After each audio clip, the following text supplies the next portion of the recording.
이번 계엄 사태를 수사하고 있는 곳이 세 군데나 되죠. 법조팀 우정환 기자와 알아보겠습니다. 어서 오십시오. 검찰, 경찰, 공수처 조율은 안 되고 각각 지금 수사를 하고 있는 형국입니다. 일단 오늘까지 수사 상황부터 좀 정리를 해주세요. 네, 일단 김용현 전 국방부 장관을 체포한 검찰 같은 경우에는 군 관련 핵심 인물들을 계속 불러들이고 있는 상황입니다. 네. 이 계엄사령관이었던 박안수 육군 참모총장을 참고인 조사한 데 이어서 오늘은 곽종근 전 특수전 사령관을 피의자 신분으로 소환 조사했고 내일은 여인영 전 방첩사령관을 소환할 걸로 알려졌습니다. 네. 이 경찰 같은 경우에는 김 전 장관 자택과 공간을 압수수색한 데 이어 계엄군이 진입했었던 선관위 CCTV 등을 확보했고 여인영 전 사령관 그리고 조금 전 단독 보도해드렸던 대로 이상민 전 행안부 장관에게 소환을 통보한 걸로 알려졌습니다. 네. 이 공수처는 앞서 리포트에서 보신 것처럼 윤석열 대통령 출국 금지를 요청해서 조치를 받아낸 상황입니다.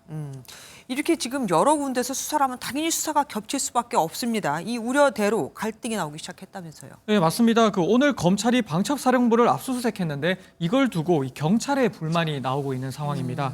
이틀 전이었죠. 7일에 경찰이 먼저 방첩사 압수수색을 하겠다 이렇게 영장을 신청했는데 어제 검찰이 이거를 반려했고 그리고 오늘 검찰이 여기에 압수수색을 나갔다는 겁니다. 네. 이 앞서 김 전 장관 수사를 두고도 이 7일에는 경찰이 자택 등 압수수색 영장을 받았는데 얼마 지나지 않은 시각이었던 8일 새벽에 김 전 장관이 검찰로 출석을 했고 곧바로 긴급 체포되기도 했었습니다. 네. 이걸 두고 이 경찰 관계자는 이 기관 간 협조가 필요한 게 아니냐 이렇게 애둘러서 불만을 드러내기도 했습니다. 네, 지금 말씀하신 건 경찰과 검찰 간의 얘기고 검찰과 공수처 사이에서도 신경전이 살벌하더라고요. 네, 어제 박세현 검찰 특수본부장이 기자회견을 한 데 이어서 오늘은 이재승 공수처 차장이 기자회견을 열어서 2차 필요성을 강조를 했습니다.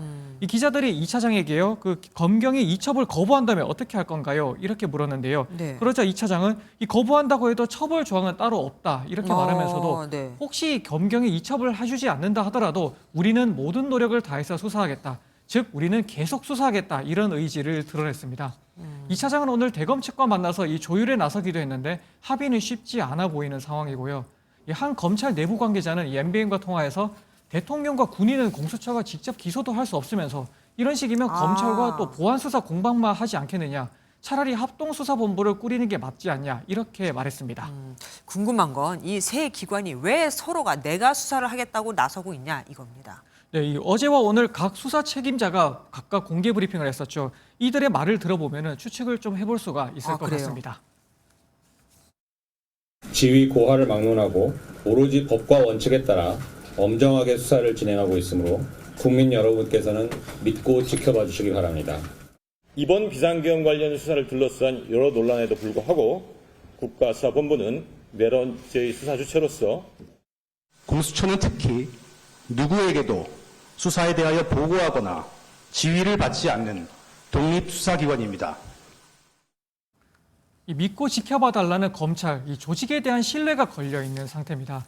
반면 경찰은 내란죄를 수사할 수 있는 유일한 기관이다 이런 입장을 강조하고 있었죠. 네. 이 공수처는 법무부 장관이나 경찰청장이 수사 대상으로 걸려있는 검경과 달리 우리는 독립적이다 이런 점을 강조하고 있는데요.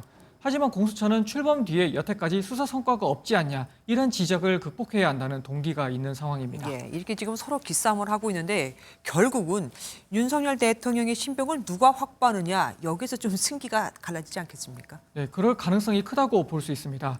이번 수사의 정점으로 지목된 윤석열 대통령에 대한 강제 수사, 특히 소환 조사부터 체포 또는 구속영장 발부를 어디서 받느냐 이게 핵심이 될 것 같습니다.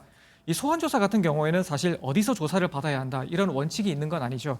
그래서 이는 윤 대통령이 어디에 소환 조사를 받으러 가겠다 이 선택에 달려 있다고 볼 수 있습니다. 네. 반면에 체포영장이나 구속영장을 청구한다 이 경우에는 이 영장 심사를 맡는 법원이 어디에 발부해 주느냐 이 판단에 달렸다는 게 이 법조계의 시각입니다. 사실 과거 사례를 보면 수사기관끼리 이렇게 충돌하면 상위 기관에서 이걸 조율해주곤 했었거든요. 지금은 이게 안 된다 이거죠. 네, 그렇습니다. 이 경찰을 지휘하는 행정안전부 그리고 검찰을 지휘하는 법무부가 보통 함께 조율하거나 다른 사건이었다면 대통령실도 나서서 조율을 할 수가 있었을 겁니다. 예. 그런데 이번 사건 같은 경우에는 대통령을 비롯해 행안부, 법무부의 전 현직 수장들이 모두 수사 대상이죠. 그렇기 때문에 이들이 조율할 수 있는 기능은 마비됐다고 보는 게 맞을 것 같습니다. 그럼 결국 진짜 나오는 목소리대로 특검을 해야 하는 겁니까?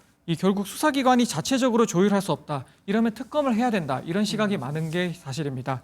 현재 민주당이 상설특검을 추진하면서 일반 특검 법안을 통과시키는 안도 같이 고려하고 있는 상황이죠. 네. 이 출범한다면 특검이 키를 잡을 수는 있겠는데 다만 특검이 통과 뒤부터 구성을 하는데 또 시간이 걸리지 않느냐 이런 문제가 남아 있는 게 또 핵심입니다. 예, 우정환 기자 수고하셨습니다.